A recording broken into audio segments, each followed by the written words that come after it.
lots of chatter on the internet about your relationship with Gianpiero Lambiase after your win in Austin. Do you think people just don't understand that relationship? We always get on very well. I mean, of course, in the heat of the moment, I let him know that I wasn't very happy that he was stalking under the braking. And then, the race was done. He had to catch a flight already on the in-lap back home. So he said, "I'll see you Friday." And people then understand, oh, he's very pissed off and whatever. We always get on well. It's the weekend that you want to be perfect, the weekend that you want to maximize your result. And if there's one particularly Grand Prix that you want to win, is your home Grand Prix. Now it's just a normal weekend, and at the end of the day, it's a weekend that counts the same as any other weekend in terms of points. So, it goes in hand. Such a great weekend for the sport, I think, in general, just the turnout and everything. And I think it was just a massive negative for every time the sport takes a couple of steps forward, we've got decisions that come in place which then knock us back a couple. And so, It is a completely different track with different needs. So I think, we will use the full practice this time. After a few sprint events, we are a little bit, more relaxed now and happier that we have FP1, FP2, FP3 to optimize things. So it's going to be the same for everybody, but we really need these 3 practice that is coming next days. I think we're still very, very happy to end up P2, but P3 on track, I think was better than we were expecting coming into the weekend. So I think we maximized everything. Of course, when you look at it from the outside, you're leading the race for half of it. But we just weren't quick enough. Mercedes were a lot quicker than us. The Red Bull was a lot quicker than us. I think a very, very positive weekend, probably one of my best of the season. At the end, we only have one session to actually set up the right height of the car. And once we finished FP1, we had nowhere, so the car was not touching at all. Then obviously with high fuel, etc., then you get to the race and you get disqualified for the smallest margin possible. But rules are rules, and they are written black on white, so it's completely fair to have disqualified us. It's life. Now we need to get on with it, try to understand what we could have done better to predict it.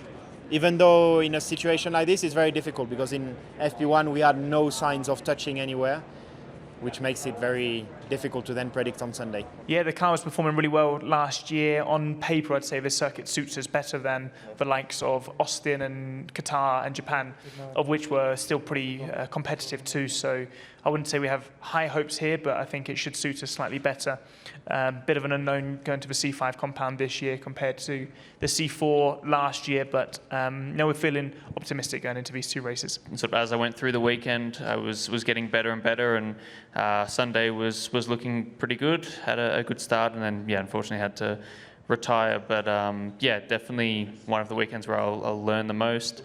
And try and work on that for the next few weekends. We've left nothing on the table, and that's definitely a satisfying feeling when you come out of a weekend where you've given everything at it, and that's pretty much the maximum you could get out of it. So I think that's going to be the target until the end of the year. Obviously, we're not fighting for anything in the championship this season. So I think it's going to be the main focus will be to just execute weekend after weekend. In terms of the battle with McLaren, they've obviously moved ahead. Are you confident with what you're seeing in the Aston pipeline that you can fight back in that fight? Or they're quicker than us right now. Okay, so you think that they'll have it people for the rest of the season? Yes. Yeah. If you let the frustration, get to you, you are not looking, ahead, and obviously that's what I'm looking at. Trying to get things back running like they were at the time in the year. And obviously, yes, we had quite a few DNF that costed us this year. But it's sometimes like this in motorsport. It happens, and we're going to be focusing on the right things this weekend and hopefully get a good weekend under our belt. We've been on, for us, what we call a bit of a run, 2 races in a row. The car's been feeling okay. Obviously, we haven't had many upgrades for a while now, but as Pierre touched on, a lot of it in the midfield, because it's so tight, it's more about execution than anything else. And we seem to have a decent car, and obviously a couple of low ride heights seem to help us. Well, just going through everything, we tried to see that if there's anything we could have done differently, like strategy-wise, tire choice. We ended up with a result that no points were there for us with the pace we had. And the lack of pace, I really believe, is track-specific, related to the bumpiness of the track, and having to compromise the setup a bit because of that. And I think our car is just probably a bit more sensitive than some other cars for those kind of changes. So that's why I'm hoping for more from this weekend. Obviously, a nice achievement, 200 races in the bank. This time last year, I was obviously not in a position where I saw that come in, but that's how things, or how quickly things can change in F1. So end of next year, I'm going to be close to 230s, and nice, makes me happy. I do what I like, what I'm passionate about, and happy. But yeah, it's a big point for us, and especially we have only 4 races to go, and we definitely close the gap to the cars in front, so which is really good.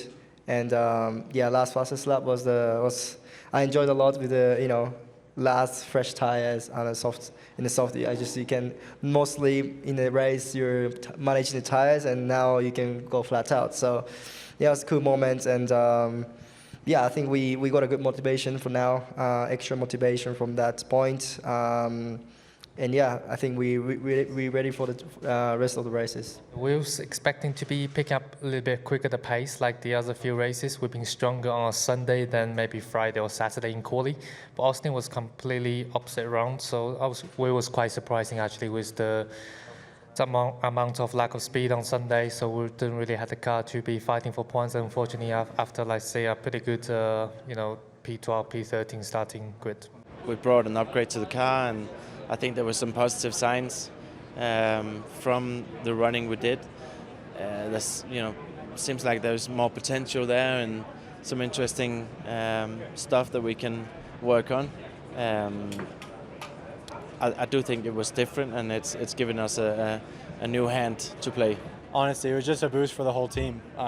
To be 11th and 12th and then go up to 9th and 10th was very nice. But yeah, like I said, it was a strong Sunday for myself. The pace was really good. It was a really good turnaround from the Saturday. And the pace is heading in the right direction. So we have a normal format this weekend, which is nice to try and have a little bit more time at a new track to string it together. And hopefully we'll find a good place for the car. The hand's good. So actually in the car, it was good. There's some things that, it's what do I say?